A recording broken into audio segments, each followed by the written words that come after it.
Life is a fragile experience. It is unpredictable even at its best of times.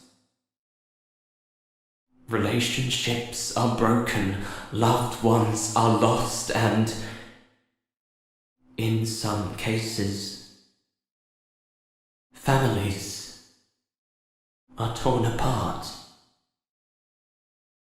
But what if you could change all of that and start anew? To live a life free from the unpredictability and irreplaceability of the real world.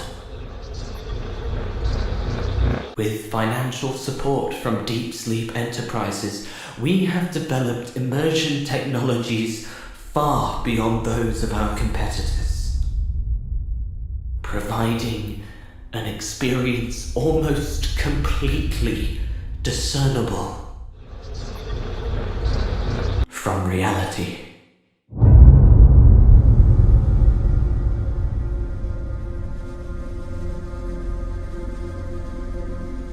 On January 5th, 2018, a channel would spread on YouTube by the name of This Room Does Not Exist. At the time of writing, the series contains 15 interwoven uploads that all tie together a beautifully constructed and ongoing storyline. Taking place in an alternate near future, a company by the name of Deep Sleep Enterprises, run by a man named Miller Vincent, has birthed a new virtual reality technology called the Interior that allows you to not only experience something audio-visually, but with the added realism of every other sense, in an entirely new and perfectly simulated world. This was done with the primary goal of allowing humanity to live their life in guaranteed virtual safety, free from all the perils of an increasingly uninhabitable Earth. The entire basis of their company operates on one simple principle: your world, your life, your mind, your way. In this investigation, I was assisted by a Discord user by the name of Calcium, whom really helped me in constructing a logical timeline for the series. For ease of clarity, I'll be presenting each entry to you in the alleged chronological order from the timeline that I constructed. So without further ado, I'd like to welcome you all to the world of the Interior.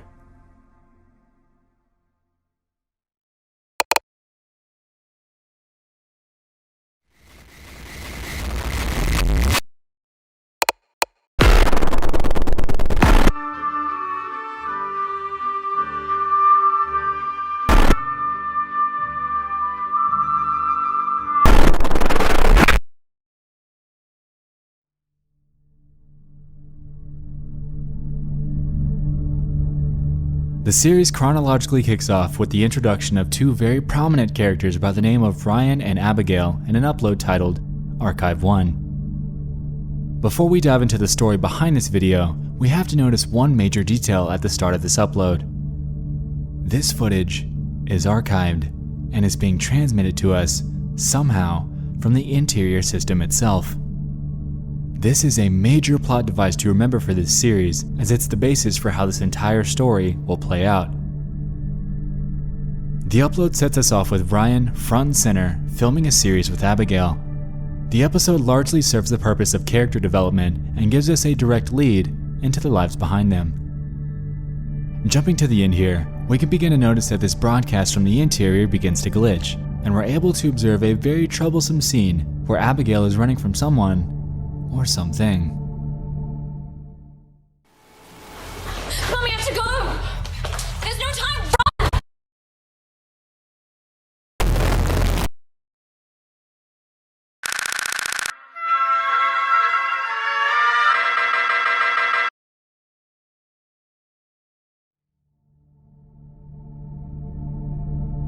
Archive 2 from the Interior takes place with Ryan and Abbigail at a coffee shop. We can notice straight off the bat that the descriptions of each video seem to contain vital bits of narrative that will undoubtedly come into play later. On this video, we have a conversation between an L and an A.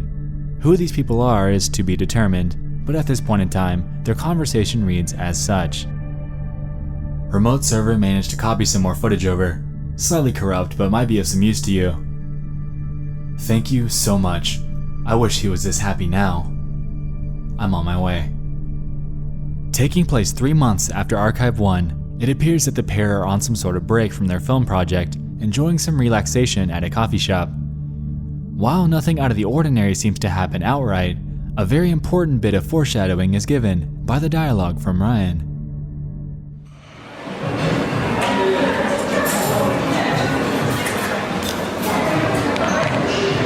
So there is apparently this new VR thing. VR. Look, it's going to be at the Technology Expo pretty soon, so we should probably go there, and you could film it for like one of the vlog episodes or something like that. Okay. Something like that. It like simulates the entire body, so like everything that you touch and stuff like that. They're mainly using it for like, I guess they're probably going to end up using it for like military stuff or something, but it's really good. We need to try that. Yes, we must do that. A new virtual reality, huh? Interesting.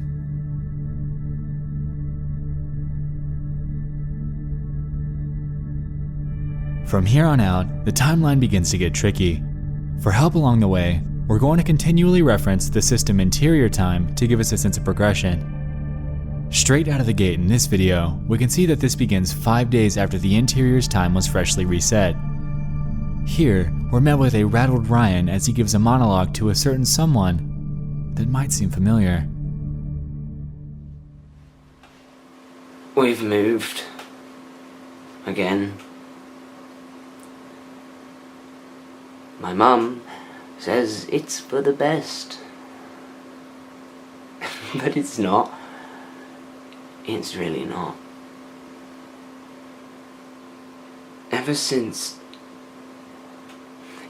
Amy disappeared, it's just been this constant pattern of arrive, leave, and move, and arrive, and leave, and move, arrive, leave, move, arrive, leave, and...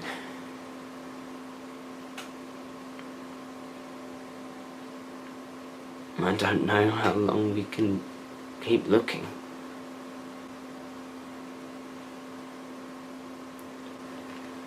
Searching for something that isn't there. Going into the description of this video presents a bit of text from a guy named Leo, and it reads, "Copying these files from their remote server has compromised our safety, but I understand how much this means to you. I'm glad to see he still thinks about you." Now, wait a minute. Leo, Amy, L, and A. So these are the people from the descriptions in the Archive series. Okay, now who are they? Towards the end of the video, Ryan begins to finish his monologue before the interior becomes strangely sentient and aware of something going on that definitely shouldn't be. She's in a better place.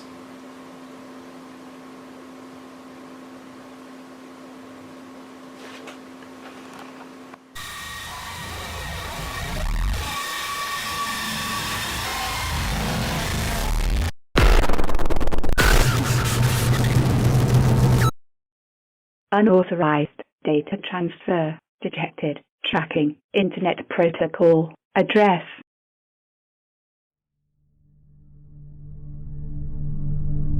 The auto broadcast subseries is where things begin to become tangential. Seemingly taking place in the lives of our Leo and Amy, we have a side set of videos that showcase their whereabouts. In auto broadcast 0, we can see a first-person feed of what seems like someone panicking and hiding from someone or something. We can assume here that this is Leo. Interestingly though, time seems to be warping as well, giving us the impression that this is all happening inside the interior itself. Going into the description of this one shows us that this is indeed Leo, and he managed to broadcast his, quote, live feed to Amy.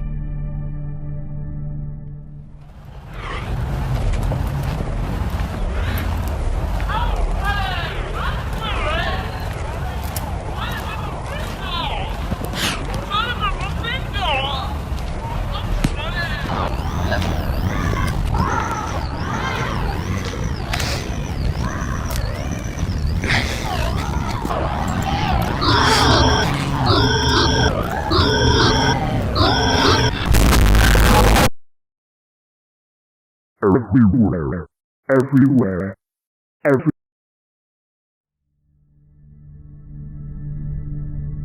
Now, what is he running from? And why? Jumping forward, in Auto Broadcast 1, we're greeted with a video of somebody running from something outside. Much like Auto Broadcast 0, they appear to be panicked and are trying to hide the best that they possibly can. We can use the description of this video to make the definitive connection that this is indeed footage from Amy, and Leo is expressing clear concern of her running around during daylight hours. We can now draw the conclusion that the in-game characters are able to transmit their feeds to one another in real time. However, the question I'll leave you with here is, why are daylight hours an issue? Let's press on. If we're still going by the interior time, then I believe that the media advertisement is the next video in the lineup. Taking place just 8 days after the events of Auto Broadcast 1, we have a very ominous advertisement, with a notable message awaiting us.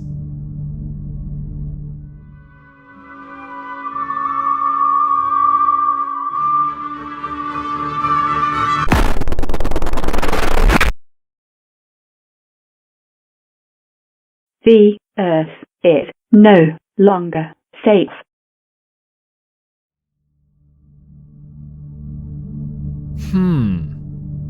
I will get you out soon.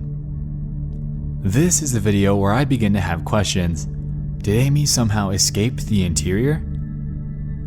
Looking at the description of this one presents us with a short message from her, and it reads, "I can't believe we were this desperate, that we would sign our lives away just to survive.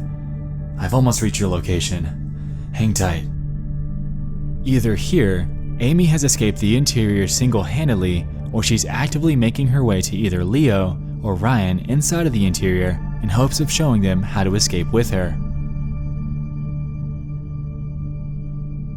In Auto Broadcast 2, we're met with an unnamed third party that seems to be outside of the interior, in the real world.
In the description, we have Amy and Leo having a conversation about this person. Here, Leo asks Amy if that's her and that he hasn't reached that location yet, to which she denies. She then goes forth claiming that they didn't touch anything, except that drive. Leo then responds saying that we need that back. Any missing files could cause a system terminal error and a cold reboot. Square one. Strangely, and what begins to boggle my mind here, is the idea that maybe the interior is also able to broadcast feeds from the outside world. What begins to kill this for me, though, is that last line in Leo's response. He claims that, "At least the system got the transport running again. I'll be there ASAP." This strongly implies that whatever this third party did somehow accidentally got the interior transport system up and running again. Is this some sort of bug that was accidentally programmed into the interior when it was originally designed? It would almost make sense, given that this interior universe seems to be a one-to-one recreation of the real world. What if these people are finding loopholes in the system and exploiting them to their benefit? The most logical way to explain this episode would be that Amy and Leo are actively trying to make their way to this location in the real world, are watching what's happening on the interior, and begin to broadcast this random guy's feed from the inside. That would be the only sensible thing that I can think of so far in this timeline, without throwing it completely out of order. This actually leads me to a point that I want to make for the next video in this timeline. Media note. Here, we're able to, for the first time since the Archive series, see Abigail wandering around in search of someone or something. Strangely, we haven't yet heard much from her up to this point and can assume that she's lost somewhere within the interior. Interestingly here, we have a message that's broadcast by the system. It seems that they're finally catching on to the tampering that's been going on by Leo, Amy, and now this third party as they exploit loopholes within their system.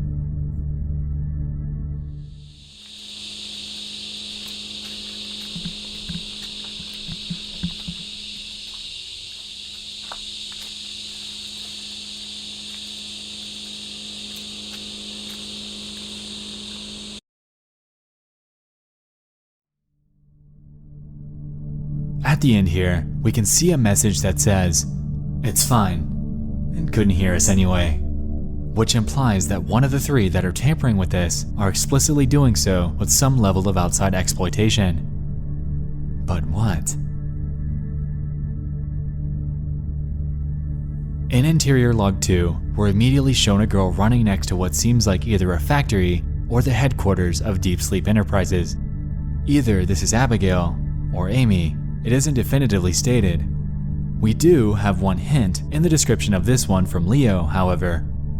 He claims that, "I don't know if you're still alive anymore. If you are, I've managed to copy over some logs from their northern interface." Either this is a reference to Amy being in trouble and running away from something in the opening shot, or this is Abigail. Like I said, it isn't exactly definitive here. Anyway, after this, we're introduced to a character named Mitchell. Judging by the later shots of the, quote, live feed, he seems to be in the interior as well. We can see him actively searching for someone or something, and midway through the episode, we can see a peculiar situation play out.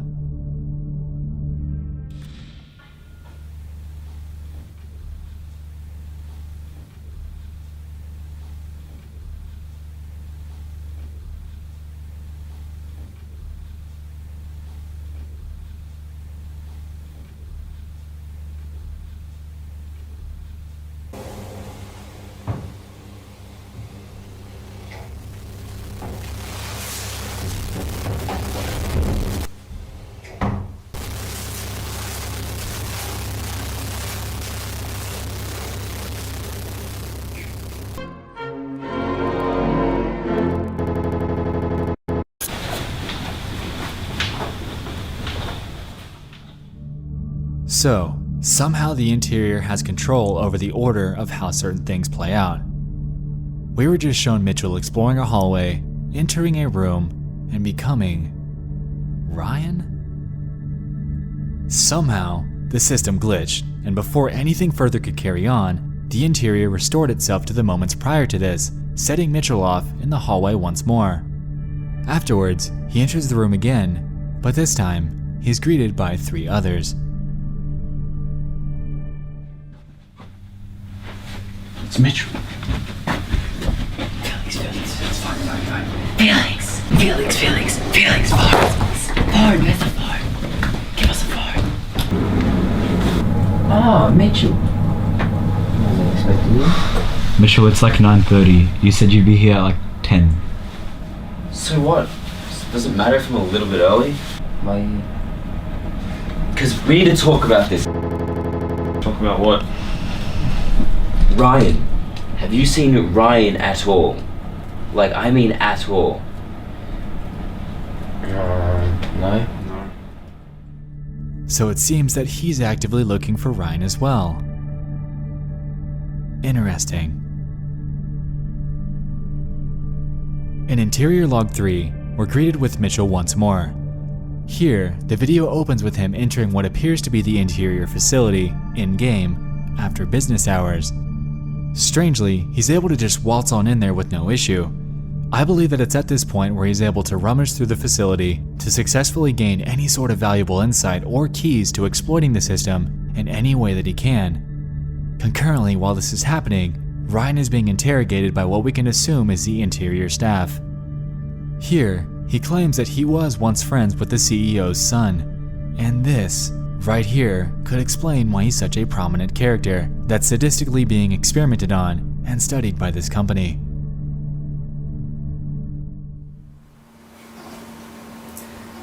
Anyways, I asked him if he wanted to come to my place, and he wanted to, but he was busy.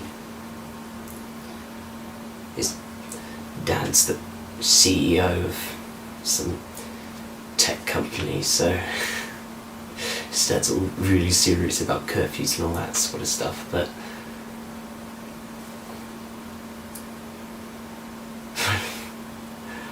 for a first date, that was fuck, that was something.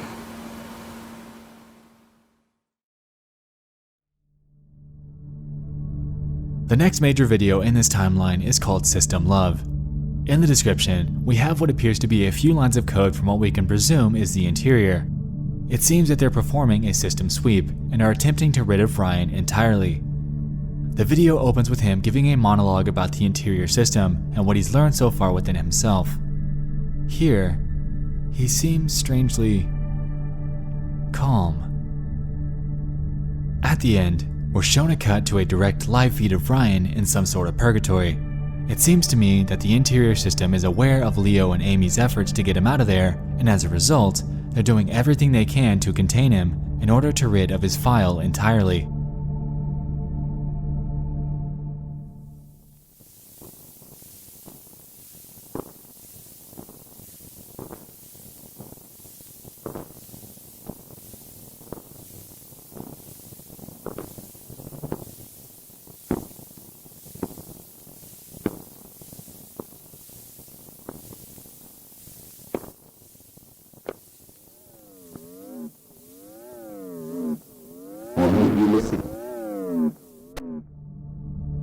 A very, very interesting part of this occurs at the end though.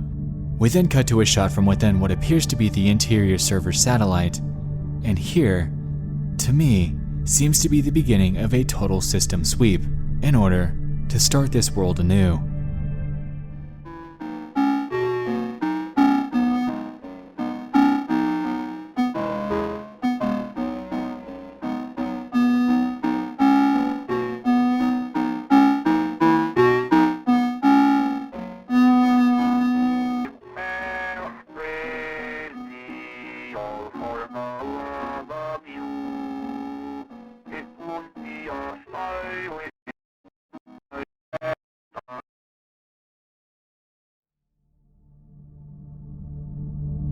The last notable upload in this storyline lies within System Restore.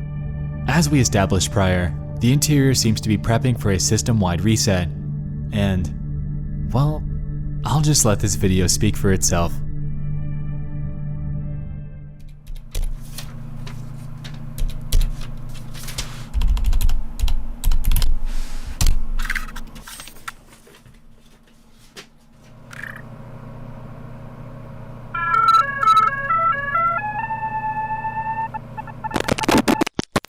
Welcome to the interior.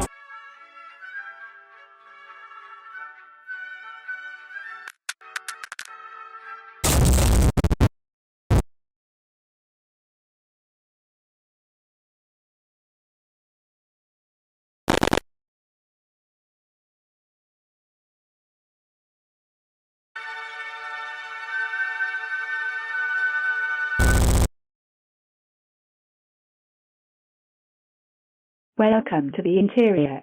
Please enter your username and desired date of birth. So, at this point in the timeline, the server time was at over 362 days. In the description of this video, we have a message from Amy who claims that they're starting from scratch again. And what I was led to assume here was that due to all of the bug exploitation, all of the tampering, and all of the feed injections, the system reached its breaking point and performed a total restore back to day 0. Now, this is, of course, when we ask ourselves, what exactly is going on here? Up to this point in time, I believe that this entire series, at its core, surrounds the devolving normalcy of Ryan and Abigail. The entire onset of this begins when Ryan mentions that there's a new type of VR being presented at a convention that allows you to feel stuff, and proceeds to convince Abigail to go with him. During this video, we can see multiple distortions and glitches that show a fast forward per se of what can be assumed to have happened to them after going to try it out. It seems at this point that Deep Sleep Enterprises has put them through some sort of trial, as seen here.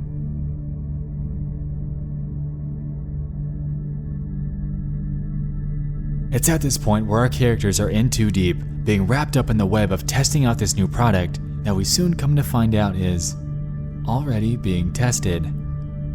As we stated, this is when we reference the system interior time for story progression. Having taken place just 5 days after a fresh system reset, Ryan seems to be on the move. What I want to touch on here though is why. Why is he on the move? He mentions that his mother is always wanting to change locations. This is not normal behavior. Is she an actual person injected into the game as well? Is she a non-player character? Going by her behavior, it almost seems so. Anyway, at the end of this one, we see Ryan as he undergoes torture, and this is presumably due to Amy and Leo's alleged tampering early on in order to help Ryan escape. Auto Broadcast 0 and 1 are direct feeds from Leo and Amy themselves, and the dialogue presented in the descriptions gives us the idea that they're able to send their feeds to each other and inject them into the interior system. Here, we have mentions of daylight and sunrise in the description conversations. I believe here that daylight is a reference to being monitored. Business hours clearly take place during the daytime, and this could very well be a reference to them knowing that they need to stay low and stay hidden so they don't meet the same punishment that befell Ryan in Interior Log 1. After these two uploads, I firmly believe that the pair made it out of the system. The next video in the chronological lineup is Media Advertisement, which takes place at hour 21 in the interior system. Here, we see nothing more than an ordinary advertisement before a cut is made at the end containing a message from Amy who claims that, "I will get you out soon." It almost appears that she escaped with Leo, found a file to disguise her message to Ryan, and broadcast it within the interior system in an attempt at secretly sending a message to him to give him hope. After all, for all she knows, Ryan is being tortured, and she needs to help. Auto Broadcast 2 then occurs after this, and as we stated before, this third party is believed to be inside of the interior and is actively exploiting loopholes for some unknown reason. It's unclear at this point whether they're an active ally or enemy since we have no other information on them. However, they are tampering with things, and that does have repercussions. Media Note is notable because it presents two things. One, the fact that Abigail is somewhere within the interior, and two, that the system now actively knows about this tampering and is working to fix it. The following two videos, Interior Log 2 and 3, directly follow Mitchell, and I believe that in Interior Log 2, he absolutely gains a key to the system which grants him abilities to manipulate things. Concurrently here, Ryan was being interviewed after hours, and luckily, this resulted in Mitchell escaping with this scat-free. In Interior Log 3, I believe that the three guys in the hotel room are NPCs. They not only seem to act strangely, but they also were spawned within the system after an error which caused a system restore. Wrapping up the story, we have System Love. Ryan is heard giving a monologue about love, almost in a tone where he seems to have given up on even trying to escape. After a short bit of this, he's shown locked up while the system performs a system sweep in hopes of eradicating him entirely. In System Restore, we can see that this indeed happened on day 362, which can lead us to assume that Ryan endured almost an entire year of this hell before finally meeting his long-awaited demise. And there we have it. I'd like to mention a few extras that were found really fast. With the help of Calcium from Discord, I was able to gain access to a secret portion of the creator's website. A group by the name of Lexel Studios are the masterminds behind this series, and their website carries with it some vital secrets and tidbits of the story to go off of. It was shown to me that if we head over to their site, lexelstudios.wixsite.com, we're able to see the creators behind this series and some information about them. One hidden portion of this site, though, becomes revealed when you add /system to the end of that URL. Here, we're taken to a webpage showing an About section containing information about the interior system, complete with a full monologue from Miller Vincit himself. When we head over to the database portion though, we're greeted with a password screen. After being granted access to this with the numbers from the Interior Survey side episode, I was able to stumble upon something vital here. A contraption with a spike and a brain scan device. This is absolutely what I believe happened to the physical bodies of Ryan and Abigail. They're both stuck here in this facility with the massive device puncturing their bodies, leaving them as nothing more than test subjects for this entire interior operation. This leaves me to beg the question though, what did ever happen to Abigail anyway?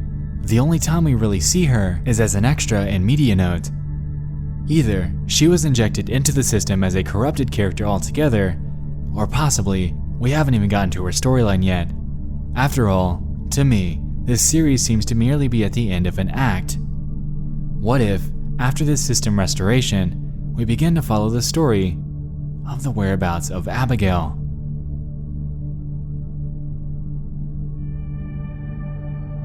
For a series made by a group of friends out of Australia, I'll have to say that this channel is an absolute masterpiece.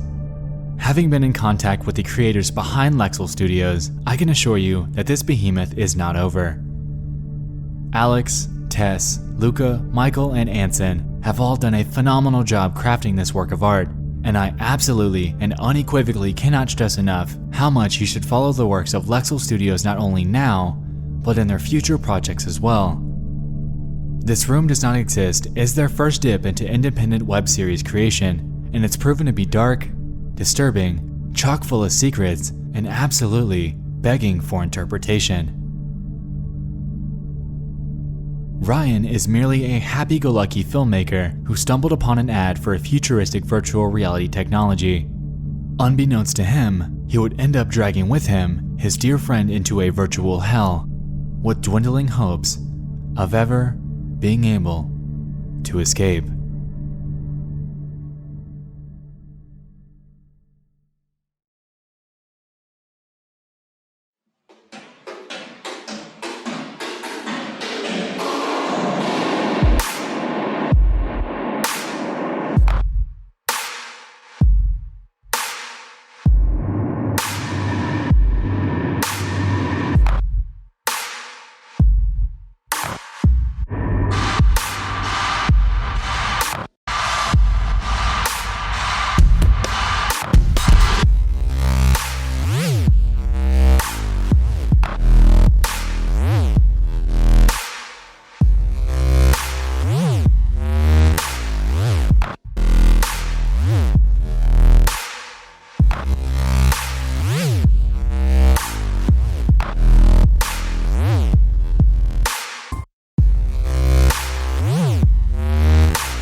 She